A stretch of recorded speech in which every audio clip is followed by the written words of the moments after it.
Assalamualaikum warahmatullahi wabarakatuh. Perkenalkan, nama saya Mas Rifa. Di sini saya akan menjelaskan tentang audit plan, di mana standar pekerja lapangan pertama berbunyi sebagai berikut. Pekerjaan harus direncanakan sebaik-baiknya, dan jika digunakan asisten, harus disupervisi semestinya.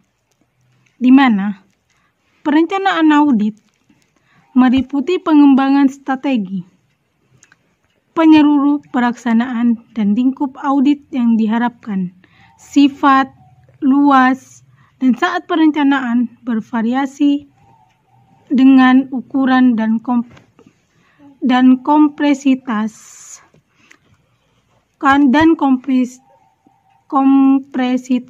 satuan usaha, pengalaman mengenai suatu usaha, dan pengetahuan tentang bisnis satuan usaha, di mana dalam perencanaan audit, auditor harus mempertimbangkan antara lain. Yang pertama, masalah yang terkait dengan bisnis satuan usaha tersebut dan industri di mana satuan usaha tersebut beroperasi di dalamnya. Yang kedua, kebijakan dan prosedur akuntansi usaha tersebut. Yang ketiga, metode yang digunakan oleh satuan tersebut dalam mengelola informasi akuntansi yang signifikan, termasuk penggunaan organisasi jasa dari luar untuk mengelola informasi akuntansi pokok perusahaan. Yang keempat, menetapkan tingkat risiko pengendalian yang direncanakan. Yang kelima, mempertimbangkan awal tentang tingkat materialitas untuk mencapai tujuan audit.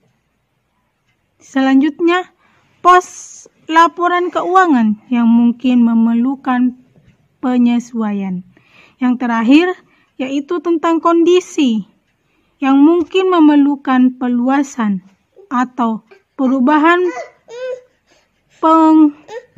pengujian audit seperti risiko, kekeliruan atau ketidakpastian yang material, dan adanya transaksi antara pihak-pihak yang mempunyai hubungan istimewa. Agar dapat membuat perencanaan dengan sebaik-baiknya, auditor harus memahami bagaimana bisnis klien dengan sebaik-baiknya, termasuk sifat, jenis usahanya dalam klien tersebut, struktur keorganisasiannya, struktur permodalannya, struktur produksi, distribusi, dan lain-lain. Di mana yang selanjutnya itu auditor harus menyusun audit plan setelah audit plan itu disetujui oleh klien. Itu isi dari audit plan mencangkup 3 hal. Yang pertama yaitu hal-hal mengenai klien. Yang kedua, hal-hal yang mempengaruhi klien. Yang ketiga itu rencana kerja auditor. Baik, di sini saya akan menjelaskan tentang hal-hal yang mengenai klien. Yang pertama yaitu bidang usaha klien. Itu alamat, nomor telepon, fax, dan lain-lain. Yang kedua itu status ukuran perusahaan, yaitu berdasarkan dengan akte pendiriannya itu ada 2. Nama pemilik dan permodalan. Yang ketiga, akuntin, poliks atau kebijakan akuntansi. Di situ dibagi menjadi 3. Buku-buku yang digunakan, metode pembukuan dengan komentar mengenai mutu, pembukuan secara umum, Pertama, saya akan menjelaskan tentang buku-buku yang digunakan. Itu ada 4. Yang pertama, penjualan, pembelian, kas atau bank, memorial. Metode pembukuan itu juga ada 3, yaitu manual. Manual itu bisa saja tulis tembus, bisa saja biasa. Yang kedua, komputer. Yang ketiga, mesin pembukuan. Yang keempat dari hal-hal mengenai klien, ada lagi neraca. Neraca itu bisa dikatakan laporan posisi keuangan, komparatif dan perbandingan penjualan, laba atau rugi tahun lalu dan sekarang, perbandingan antara neraca tahun lalu dan neraca tahun sekarang atau bulan terakhir tahun sekarang agar diperoleh gambaran mengenai ukuran besar kecilnya perusahaan. Yang kelima, client contacts, yaitu mengenai nama-nama dari orang-orang yang sering kita hubungi. Misalnya, presiden direktur, dewan komisaris, dan komite audit.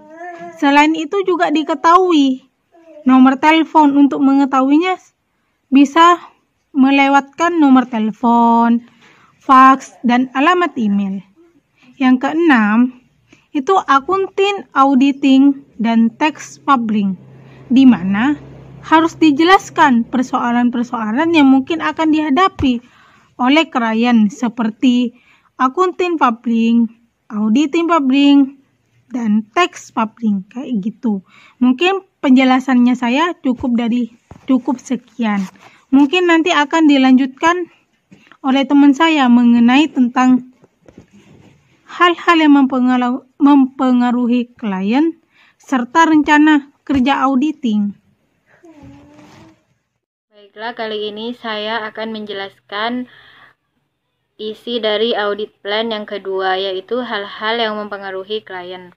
Hal-hal yang mempengaruhi klien ini didapat melalui majalah ekonomi ataupun surat kabar.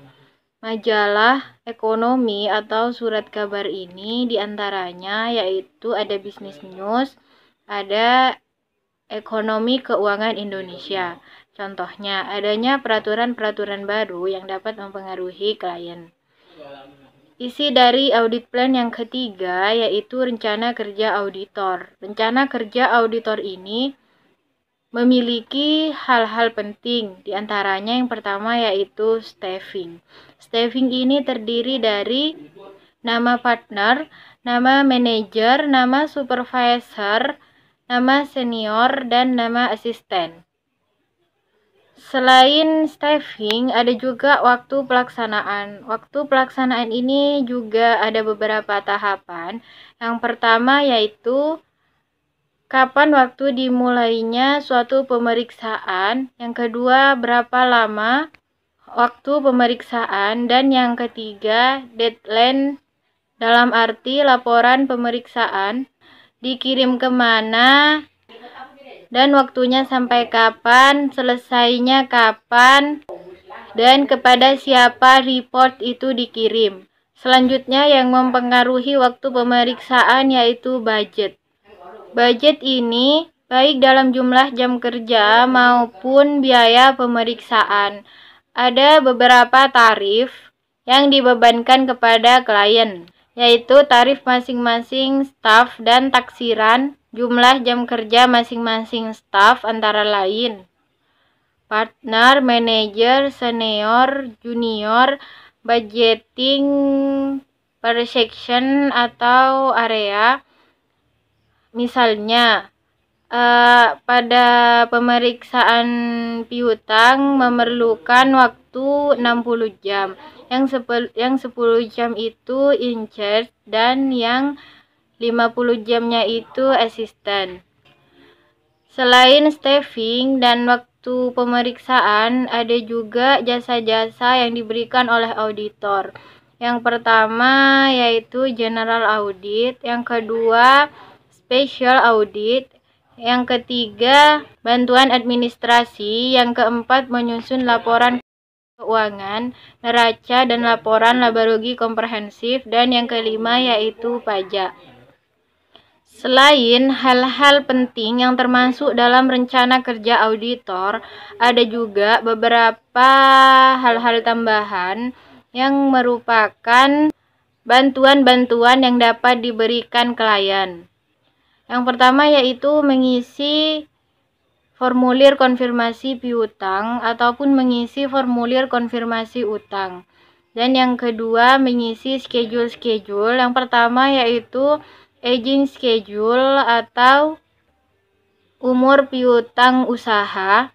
Selanjutnya yaitu rincian aset tetap, rincian piutang atau rincian utang, dan rincian biaya yang harus dibayar. Hal-hal tambahan yang dilakukan klien yang kedua yaitu time schedule. Time schedule misalnya pada bulan November auditor akan melakukan review internal control dan tentatif audit program atau audit program sementara. Dan pada bulan November auditor akan melaksanakan cash count dan observasi persediaan. Pada time schedule juga ditulis siapa yang mengerjakan dan butuh berapa lama waktu yang digunakan untuk mengerjakan. Pada akhir audit plan ditulis dibuat oleh, yang kedua review oleh, dan yang ketiga approved oleh. Dan yang terakhir audit plan harus di-approved oleh partner. Assalamualaikum warahmatullahi wabarakatuh. Perkenalkan, nama saya Sri Mariana. Di sini saya akan mempresentasikan tentang audit program, audit prosedur, dan audit teknik. Audit program setelah audit plan disusun, tetapi sebelum pemeriksaan lapangan dimulai, auditor harus menyusun audit program yang merupakan kumpulan dan proses audit yang akan dilaksanakan dan disebut secara tertulis.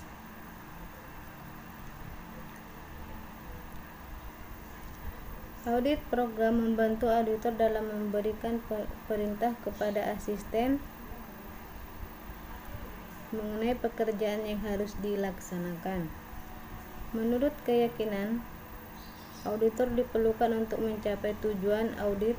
Audit program yang baik harus mencantumkan yang pertama, tujuan pemeriksaan, yang kedua, prosedur audit yang akan dijalankan, yang ketiga, kesimpulan pemeriksaan.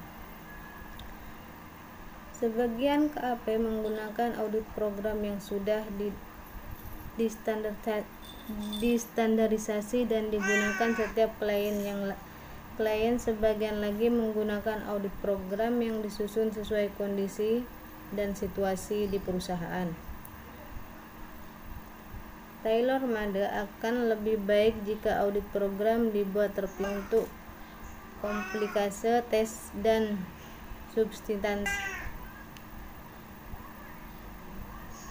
Audit prosedur dan audit teknik. Audit prosedur adalah langkah-langkah yang harus dijalankan oleh auditor dalam melaksanakan pemeriksaan dan sangat diperlukan oleh asisten agar tidak melakukan penyimpanan dan dapat secara efisien dan efektif. Audit prosedur dilakukan dalam rangka mendapatkan bahan-bahan bukti audit afianse yang cukup untuk mendukung pendapat auditor atas kewajaran laporan keuangan. Untuk itu diperlukan audit teknik yang secara untuk memperoleh audit efianse seperti konfirmasi, observasi, inspeksi, ternyata, dan tanya jawab, liquari, dan lain-lain. Sampai di sini. Terima kasih. Assalamualaikum warahmatullahi wabarakatuh.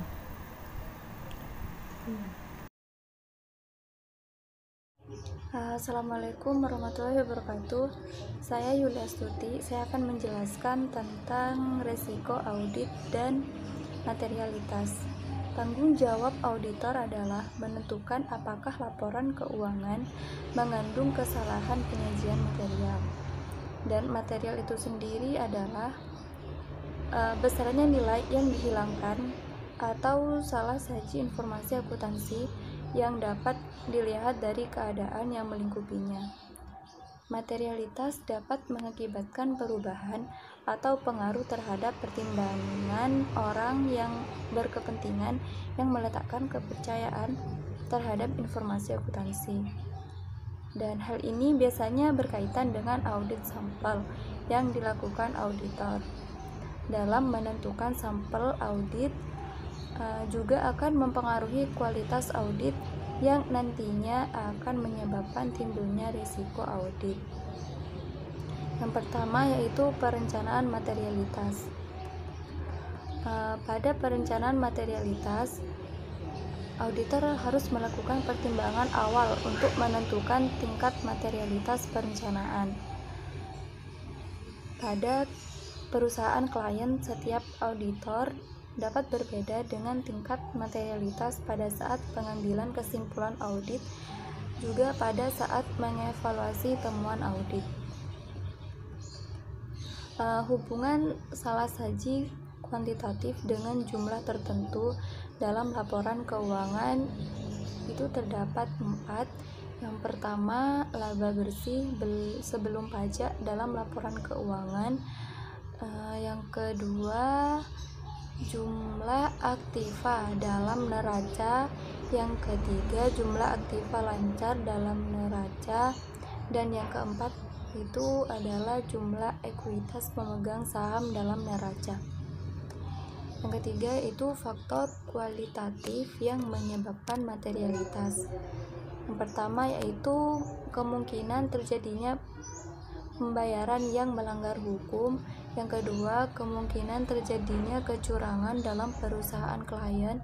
Yang ketiga yaitu syarat yang tercantum dalam perjanjian penarikan kredit dari bank yang mengharuskan klien untuk mempertahankan seberapa risiko keuangan pada tingkat minimum.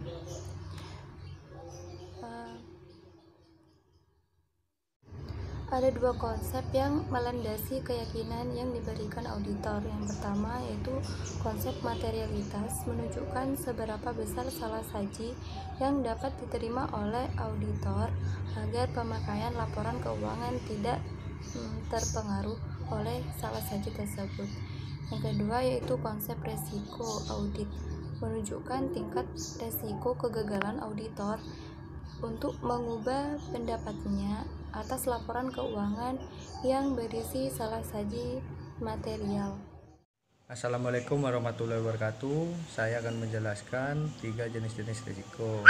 Yang pertama, risiko bawaan, kerentanan suatu saldo akun atau golongan transaksi terhadap salah satu saji material dengan asumsi bahwa tidak terdapat pengendalian yang terkait. Yang kedua, risiko pengendalian, yaitu risiko bawaan salah satu saji material yang dapat terjadi dengan suatu asersi tidak dapat dicegah atau dideteksi secara tepat waktu oleh pengendalian intern entitas. Ketiga, risiko deteksi, yaitu risiko bahwa auditor tidak dapat mendeteksi salah satu saji material yang terdapat dalam suatu asersi. Risiko ini muncul karena auditor tidak dapat memeriksa saldo akun secara 100%. Rumus dari materi yang dibahas oleh kelompok kami. Sekian dari presentasi kelompok kami. Wassalamualaikum warahmatullahi wabarakatuh.